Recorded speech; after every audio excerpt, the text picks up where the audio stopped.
In this video, I'm going to show you how to create buttery smooth speed ramps on clips in DaVinci Resolve, and how to add motion blur that's attached to the clip just like in After Effects. Let's jump in. So in order to get this started, we're going to first need to have your clip in on the timeline. And if you're still learning on how to do all that sort of stuff, I've got a video right there, and that's going to show you everything you need to know about setting up your projects and your timelines to start editing. So when we've got our clip down on the timeline here, we're first going to go and add our speed ramps. So we're going to right click here and we're going to go to Retime controls, or alternatively you can use your keyboard shortcuts and go Control R, and that's going to bring up the controls here that we can use to create our speed ramp. Doing it this way allows us to get quite fine control on how fast and how slow we want the clip to go, and we can go like really fast if we want it to. So we're going to take our playhead and we're going to find where we want it to start. So I'm going to start it there. Then we're going to click on this arrow here beside the 100 and add a speed point. So that's our first speed point. That's where the speed ramp's going to start. And then we're going to come through and we're going to select where we want our next point, where we want it to end. So I think right there looks really cool. So we'll go again to the arrow and add a speed point.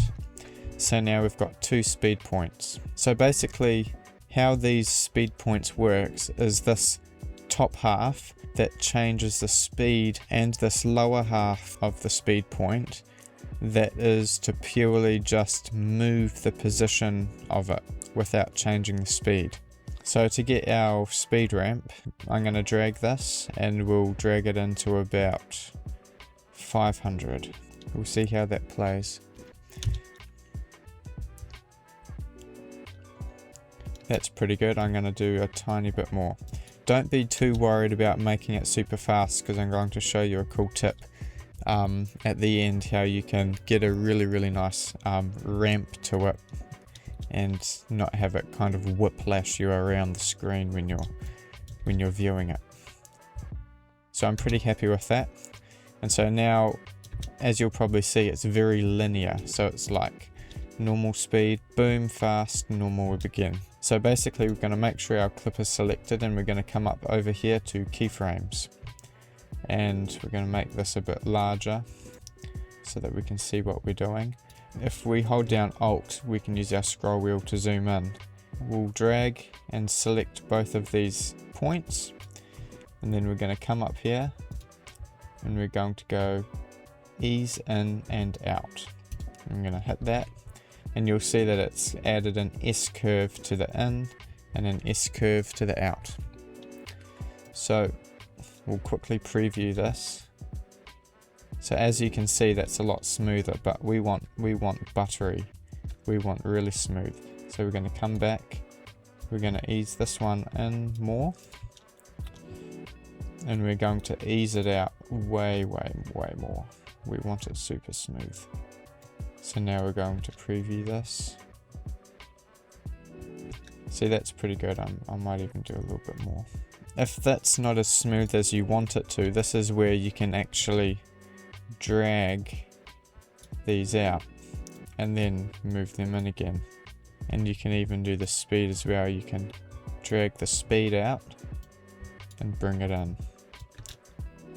So it'll be vroom, just like that. Okay, so once you've got your speed ramp in place and you've added the curves so that the speed ramp is really nice and smooth, how we like it, we're going to go and start adding some motion blur. We're going to select our clip, we're going to right click, and we're going to go new compound clip. You can name it if you want, it's not that important, you just go create. And now from here we're going to open it in the Fusion page. So we've got our clip here in the Fusion page, and we've got our media in node, and we've got our media out node. All we're going to do is we're going to use our keyboard shortcut and go Control Spacebar. That should work on every machine, just go Control Spacebar, and we're going to type in motion. and we're going to choose this top one here called motion blur, and we're going to add. It's going to pop it right here, and basically from here we're going to kind of bring it in. We're going to take this from media out and we're going to put it through motion blur, and then we're going to grab this end and we're going to connect it out to the motion out. So once we've got the motion blur added in there, we can actually, we've got a few settings which we can play with depending on what sort of look you're going for. So I might go to better, and we'll go large, and then you can preview. So if we come over to where the motion blur starts, we can actually preview what it will look like. So I might go about there.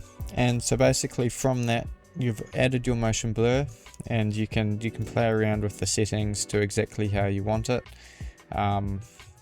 So you can get pretty precise with that, and then you can come back to the edit page, and voila, you've got your clip with your motion blur, and you haven't needed to do any sort of motion blur keyframing, no adjustment clips, no nothing. The motion blur automatically does its own thing, and you've got a beautiful speed ramp in there as well. So that's it for today's video. If you want to become a better editor, make sure to check out my email list where I fire out a bunch of really in-depth emails that will help you become a better editor. The free community is also in the description, and yeah, other than that, subscribe to the channel, share with your friends, and let's do this.